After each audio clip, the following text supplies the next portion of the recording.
ત્યાં રાવણનું પૂતળું બનાવ્યું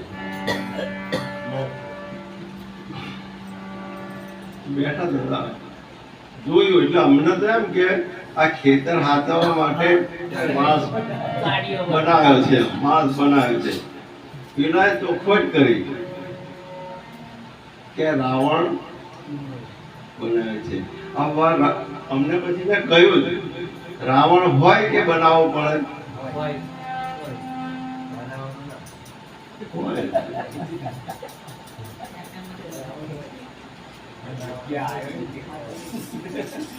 કોઈ સંતોએ કહ્યું છે આ દુનિયા ક્યાં છે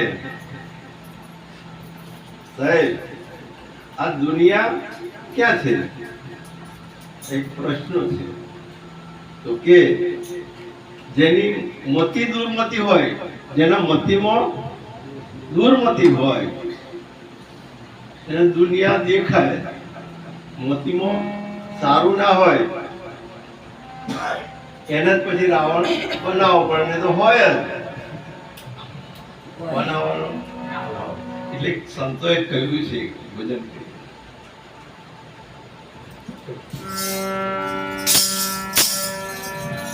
દશમ 10 ઇન્દ્રિયો જો વશ કરે તો એને પછી રાવણ હોય જ નહીં 10 ઇન્દ્રિયો જો વશ કરી હોય તો એને ક્યાં રાવણ ઉભો થવાનો થાય કોઈ સંતના શરણે ના ગયા હોય તો લગીન એ વશ થાય જ નહીં અને કોઈ બતાવ્યો હોય નહીં કોઈ મને તાર વશ કરવી પડે તો તાર રાવણ ના બારો મળે પાયરા વગર જ એનો નિકાલ થઈ જાય બોલો સદગુરુ એક વાર ગુરુ દેશ આવો શાહે લડી એક વાર ગુરુ દેશ આવો રે લોલ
નો જય. અને રાવણનું પુતળું બનાવેલું પડે જ ત્યાં અધિકારીના તો